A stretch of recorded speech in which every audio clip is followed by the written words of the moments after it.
이번 시간은 사업소득에 대해서 수업을 진행하도록 하겠습니다. 사업소득은 우리가 많이 관심 갖고 있는 부분 중에 하나죠. 근데 시험에 나오는 부분은 또 어느 정도 좀 정해져 있습니다. 그래서 제일 뒷페이지에 제가 시험에는 이렇게 나올 것이다 라고 하면서 정리 한번 해드리도록 하겠습니다. 지금 현재 우리 수업이 여섯 번째 수업이죠. 사업소득 흐름입니다. 사업소득에서는 비과세 분리과세를 빼고 우리가 알고 있는 분리과세가 뭐죠? 그렇죠. 주택임대소득입니다. 주택소득, 임대소득 2천만 원에 관련된 분리과세를 빼고 난 나머지를 총수익금액이라고 하고 총수익금액에서 필요경비, 필요경비를 어떻게 빼는 것이 원칙이죠? 적격 증빙서류, 증명이라는 뜻과 이제 증빙이라는 말은 사실 다른데 적격 증빙서류나 증명서류는 간이 영수증 이런 것들도 증명은 되죠. 또는 임대차 계약서 이런 것들도 증명은 됩니다. 이런 것들에 의해서 일단 경비 처리를 하고 참고로 이제 접대비는 10,000원 초과에 대해서는 필요할 경비를 인정해주지 않는다. 뭐 이런 규정도 있습니다. 성수익 금액에서 필요 경비를 빼고 나면 사업소득 금액이 나옵니다. 우리 수업은 어떻게 진행이 될 거냐면 일단 사업소득에 관한 사업소득인 것은 아닌 것은 이런 거 나오고 기가세가 무엇인지 분리과세는 이미 알고 있으니까 총수익 금액에 포함되는 거 포함되지 않는 거 필요경비에 포함되지 되는 거 되지 않는 거 이렇게 이제 구분해서 학습을 합니다. 일단은 여기가 중요해요. 시험상으로는 총수익 금액에 포함되는 것 포함되지 않는 것 이런 거 중요하다. 페이지 이어나가 보도록 하겠습니다. 사업소득 시험에 나오는 유형. 첫 번째, 사업소득 종류가 아닌 것은 또는 사업소득인 것은 잘 나오지 않습니다. 총수익 금액에 포함되는 것은 얘가 중요합니다. 얘가 아주 중요하고 세 번째, 사업소득의 원천 징수세율은 앞선 수업에도 제가 살짝 이야기했지만 4 밑에 네모 붙이면 뭐죠? 3이죠. 그래서 일반적인 사업소득은 3%가 정답이에요. 일반적인 사업소득은 3%가 정답이고 공사료는 몇 퍼센트? 5%. 우리가 이제 부도 6개월 이렇게 외우듯이 부도 6개월 외우듯이 공사료 5%, 공사료 5% 이렇게 암기하는 것이 좋습니다. 일단 사업소득의 범위도 잘 나오지 않고요. 사업소득의 범위도 잘 나오지 않고 사업소득의 원천 징수세율은 거의 여기서 벗어나지 않을 거예요. 그러면 이제 우리는 여기에 포인트를 가지는 것이 맞겠죠. 사업소득의 종류입니다. 사업소득이란 소득세법의 열거주의니까 다음의 업종의 사업활동에서 발생하는 소득을 말한다. 이렇게 되어 있고 한번 살짝 읽고 가볼게요. 농업도 있고 다음 임업이 뭔지 알죠? 나무, 어업, 고기, 광업, 이제 돌 캐는 거, 제조업, 가장 많이 나오는 거, 전기, 어, 뭐 가스, 증기, 수도사, 하수, 폐기물 처리 뭐 많죠. 건설업, 이것도 좀 유명하고, 도매 및 소매업, 숙박 및 음식점, 출판, 영상, 방송, 통신, 금융 및 보험, 뭐 좀 많죠. 부동산 임대업. 아, 여기서 여러분들 줄 한번 꺼야 돼요. 여기. 공익사업과 관련한 지역권 등의 대여소득은 기타 소득이에요. 얘가 지금 현재 어디 나오냐면, 여기 나오네요. 여기. 공익사업과 관련한 지역권, 지상권 등의 설정 또는 대여소득은 기타 소득에 해당한다. 얘가 과거의 시험에 좀 나왔어요. 옛날에는 이 공익사업과 관련한이라는 말이 빠졌어요. 즉, 그냥 지역권의 대여는 지역권이 무엇인지는 우리 기타 소득에서 한번 더 배워요. 어쨌든 지역권이라는 놈의 대여를 하는 것은 기타 소득. 이게 사업소득이 좀 특징이 뭐냐면 계속 반복적이라는 게 좀 들어요. 더 정확하게 이야기하면 기타 소득을 제외하고는 전부 다 계속 반복적이에요. 이자 소득도 좀 반복적이고 근로소득도 반복적이고 연금소득도 반복적이고 결론적으로는 기타 소득만 일시우발적 소득이라고 하고 나머지는 계속 반복적 소득이라고 합니다. 이럴 때 지역권은요. 한 번 설정하는 거예요. 한 번 설정. 그러니까 일시우발적인 거죠. 그것에 대한 대여는 기타 소득으로 부여한다 이랬는데 요즘 법이 바뀌어가지고 공익사업과 관련하지 않은 기타 소득의 대여 소득도 사업소득으로 분류하는 것으로 바뀌었어요. 그것도 어찌 보면 계속 반복적으로 본다고 해석을 한 것 같아요. 만약에 이제 10년에 한 번씩 설정한다고 그러면 10년에 한 번씩 계속 반복적 뭐 이렇게 보는 건가? 뭐 그렇다고 볼 수 있겠죠. 어쨌든 과거에는 지역권의 대여 소득은 기타 소득이다라고 했는데 최근에는 공익사업과 관련해야만 기타 소득, 공익사업과 관련하지 않으면 사업소득으로 분류합니다. 얘가 일단 중요. 지금 또 많이 나올지 모르겠는데 아마 제 생각에는 나올 것으로 봐요. 요건 일단 1페이지에서 중요한 거 예. 그 다음 이어가 보도록 할게요. 전문과 기술 서비스업, 사업시설 관리 및 사업 지원 서비스업, 교육 서비스업, 제가 하는 일이죠. 보건업, 사회복지 서비스업, 예술 스포츠 넘어갈게요. 협회 및 단체. 요거는 이제 사업소득 계산할 때 흔히 말하는 프리랜서라고 하죠. 가장 많이 볼 수 있는 그런 사업소득입니다. 그러나 시험에는 잘 안 나와요. 시험에는 일단 요거 나와요. 나온 적이 있다 이거. 가군의 고용활동. 가군의 고용활동은 사업체가 아니기 때문에 고용보험에 가입하고 그러지 못해요. 그래서 가군의 고용활동. 예를 들어 집사 또는 선생님 또는 뭐 어쨌든 집에 와서 일을 하는 분들 그분들은 사업소득으로 밖에 처리를 할 수밖에 없죠. 고용관계라고 하기 좀 그러니까 복직보기 요거 21번 별표 새로 나온 건데 복직보기 사업자가 원래는 사업용 유형 고정자산에 대해서는 열거하지 않았어요. 원래 열거하지 않았다라는 말은 사업소득으로 분류를 하지 않았어요. 사업소득으로 분류하지 않았다는 말은 과세를 하지 않았어요. 가장 대표적인 예로 뭐냐면 회사에 지금 현재 우리가 하고 있는 이야기는 법인이 아니에요. 개인이에요. 개인 회사의 기기장치, 차량 운반구, 비품 이런 것들을 매각할 때는 미열거된 소득, 즉 열거가 되지 않은 소득이죠. 미열거 소득으로서 과세하지 않았습니다. 지금까지는. 그런데 이제 법이 개정된 거죠. 근데 이제 어떤 이야기를 하고 있냐면 사업용 유형 고정자산에 차량 운반구, 공구, 기구, 비품, 선박, 항공기 우리가 보는 대부분의 유형자산, 무형자산 등등은 유형 고정자산이라고 표현하고 있네요. 맞죠? 고정자산이라고 표현하고 있는데 우리가 알고 있는 고정자산은 대부분 유무형자산들이 고정자산들인데 얘네들을 사업소득으로 이젠 과세를 하는 것으로 바뀌었고요. 양도소득에 해당하는 경우는 제외. 이 말이 뭐냐면 원래 이제 예를 들어서 유무형자산이라고 할게요. 여기 이제 세법에 나온 대로 고정자산이라고 표현하겠습니다. 고정자산인 경우에 음, 건물이나 또 뭐죠? 토지. 얘네들은 원래 양도소득으로 과세를 했어요. 원래. 원래 양도소득으로 과세를 했고, 유형이죠. 무형이 아니네요. 맞죠? 유형. 여기서 말하는 유형자산은 예를 들어서 비품이나 차량 운반구나 기타 등등은 원래는 과세를 하지 않았다 이 말이에요. 과세를 하지 않았는데 지금 얘를 이제 무엇을 하겠다? 사업소득으로 과세하겠다라는 겁니다. 사업소득으로 과세한다는 말은 우리가 흔히 보는 분개할 때 유형자산 처분 이익 부분에 대해서 과세하겠다 이런 이야기고 얘는 원래 양도소득이었으니까 얘는 계속 양도소득으로 과세하겠다라는 이야기가 되는 겁니다. 그러면 여기에 봤을 때 복식부기 의무자의 우리가 의무가 간편장부 대상자가 있고 그 다음 비사업자가 있겠죠. 사업자가 아닌 사람들. 여러분들이 거의 다 비사업자죠. 비사업자나 간편장부 대상자는 해당 사항이 없는 겁니다. 꼭 복식부기 의무자가 이런 이야기가 나오는 거예요.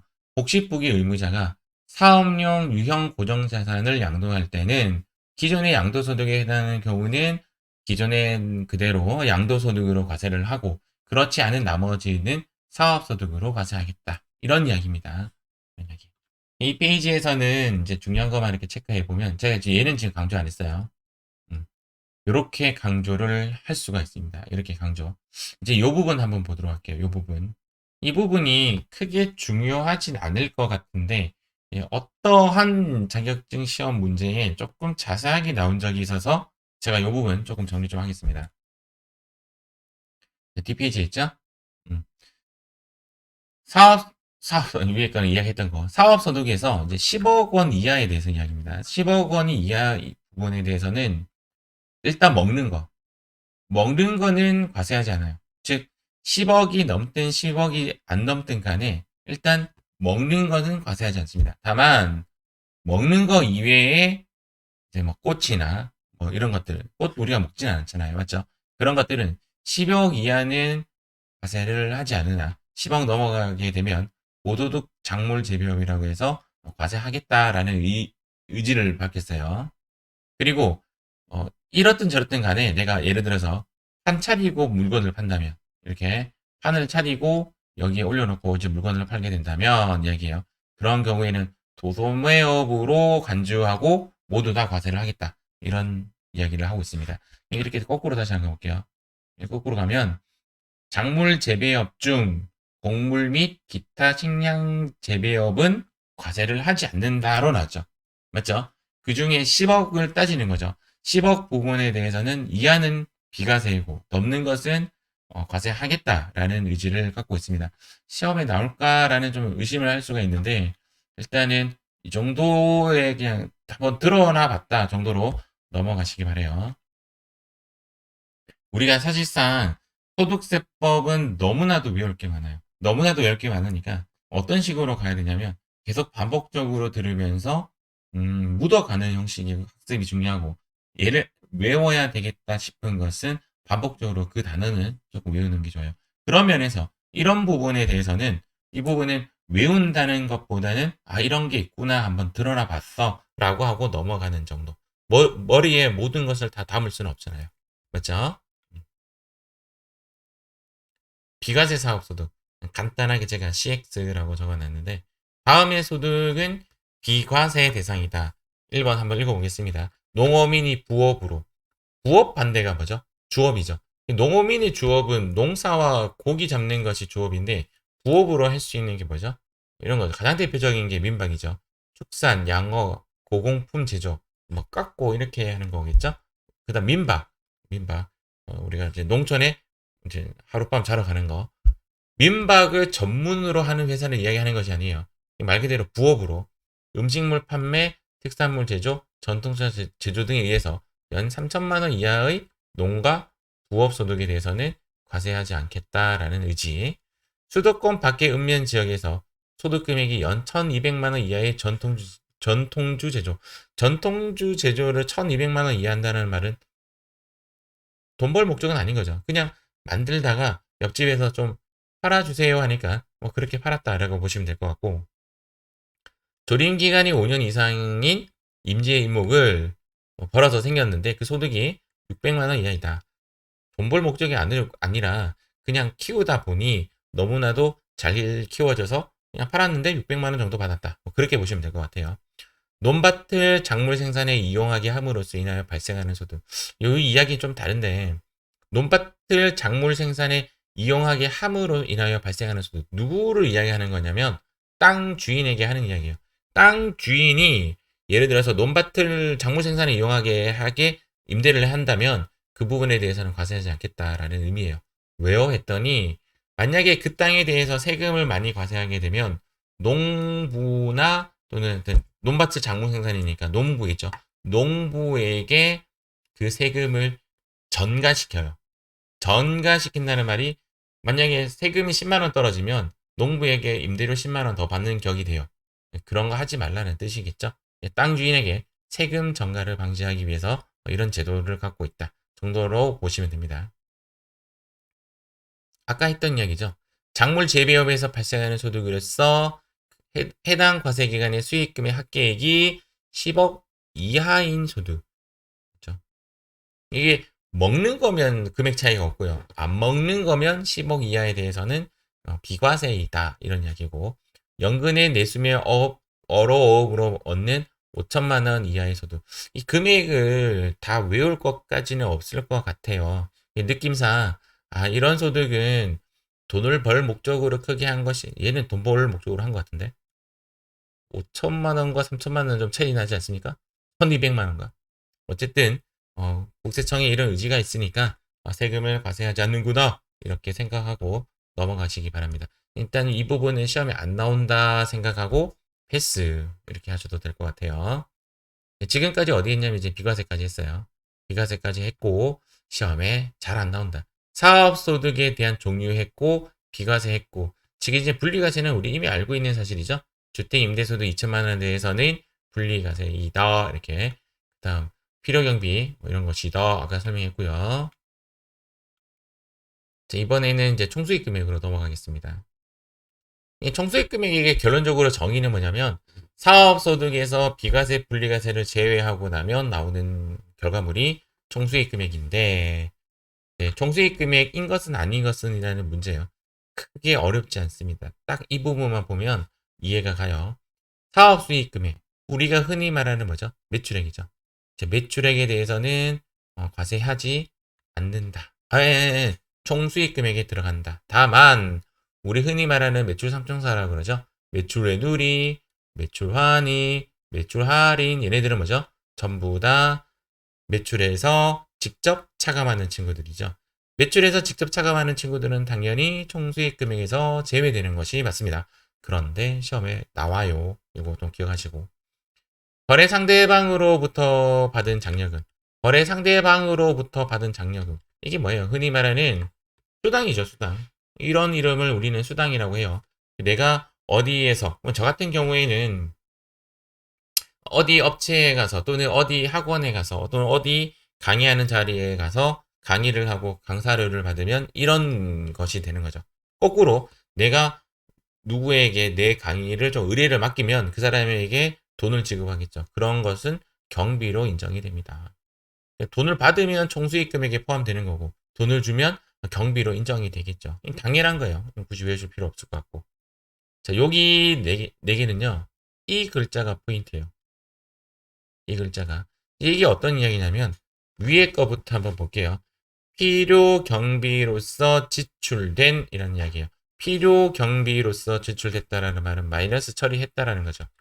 마이너스로 처리된 놈이 어떻게 되냐면 돌아왔어요. 돌아오면 어떻게 돼요? 플러스로 잡아줘야 되죠. 그런 이야기예요. 지금 이야기가. 그래서 이 문제에서 장난치려면 필요한 경비로서 지출되지 않은 이런 말이 나오면 틀린 말이에요. 그렇기 때문에 필요 경비로서 지출된 놈이 환입되었다라고 하면 얘는 플러스로 잡는 것이 맞다. 플러스의 개념은 뭐예요? 총수익 금액이죠. 또는 필요 경비 불산입 이런 용어도 씁니다. 사학과 관련된 자산 수증이익 채무 면제이익. 얘는 지금 현재 어떻게 돼 있어요? 사학과 관련이 되지 않는 경우에는 증여세가 과세한다. 이런 거 시험에 안 나와요. 일단 우리는 사학과 관련된이 중요합니다. 사학과 관련되어서 공짜로 어떤 자산이 들어왔다든지 사학과 관련되어서 어떤 채무가 딱 면제가 됐다든지 하면 이것도 총수익 금액에 포함된다. 이런 이야기고요. 사학과 관련된 보험 차익. 내가 사학과 관련되어서 어떤 보험에 대해서 수익을 받았다. 뭐 예를 들어서 기계장치가 번개를 맞아서 고장이 났는데 그에 대해서 보험금을 지급받았다. 뭐 이런 거. 그런 보험 차익을 이야기하는 것이고요. 여기는 사학과 관련되지 아니야. 포인트는 된 거죠. 된이 포인트고 사학과 관련되지 않은 보험 차익. 가장 대표적인 것은 자동차 사고죠. 우리가 자동차 사고가 나면 그에 대해서 어떠한 보험 수익을 좀 얻게 되는데 그것은 총수익 금액에 들어가지 않는다. 그런 이야기입니다. 가사용으로 소비된 재고자산. 이게 어떤 이야기냐면 원래 재고자산은 판매용으로 사용해야 되는데 어디로 가져간 거죠? 집으로 가져간 거다. 이거죠. 집으로 가져가면 그 매가에 대해서 판매가에 대해서 매출로 봐야 된다. 다만 그것을 사온 금액에 대해서는 무엇으로 본다? 경비로 인정해 주겠죠. 그래서 시가가 뭐예요? 판매가죠. 우리 흔히 말하는 지금 현재 팔리는 가격을 총수익 금액으로 산입하고 동재고자산의 원가는 매출 원가로 처리한다. 이 부분도 중요하니까 색깔이 바뀌어져 있는 것이 확인됩니다. 수당 수수료를 의미한다. 이런 이야기고 이런 칸박스 다시 한번 볼게요. 여기에 들어가는 글자는 된이 포인트다 이 말이에요. 사학과 관련되지 아니었을 경우에는 증여세가 과세되고 사학과 관련되지 않은 보험 차익은 세금을 과세하지 않고 이런 거는 시험에 안 나와요. 오히려 시험에는 된이 중요하다. 마지막 시가를 무엇으로 하고 집에 내가 만약에 재고자산을 가져가게 됐다면 그 동시가를 총수익 금액에 넣는다는 거고 그 원가는 필요경비로 넣겠다. 뭐 이런 말이겠죠. 다음 페이지. 아까 우리 한번 했던 이야기죠. 복식보기 의무자가 사업용 유용 고정자산, 차량 운반구나 비품 등을 매각하고 하였을 경우에는 그 매가, 판매가액을 총수익 금액으로 보고 거기에 장부가액 있죠. 그 장부가액을 필요경비에 산입한다. 그러면 이제 무엇이 생기죠? 유용자산 처분이익이나 유용자산 처분 손실이 발생되겠죠. 그래서 그 매가액은 판매가, 흔히 말하는 뭐라고 하죠? 취득가액 마이너스 취득가액 마이너스 감루를 매가라고 하면 되겠죠. 음, 아니지. 받기로 한 돈이 매가죠. 지금 무슨 이야기 하는 거야? 얘죠. 지금 설명 잘못했어요. 받기로 한 돈이 매가고, 거기에 취득가액 마이너스 감루가 장부가액이 되겠죠. 장부가액은 필요경비에 산입한다. 기타 사업과 관련된 수익 금액으로서 해당 사업자에게 되었거나 기속될 금액도 총수익 금액에 들어간다. 저 같은 경우에는 제 총수익 금액에 대해서는 학원에서 벌은 돈, 학교에서 벌은 돈, 또 다른 학원에서 배운 것, 또 다른 곳에서 강의한 것, 어느 센터에서 강의한 거, 이거 다 포함합니다. 다 포함돼. 다 포함되어서 제 총수익 금액을 이루고 있습니다. 이런 식으로 포함이 된다라고 보시면 돼요. 다음 페이지.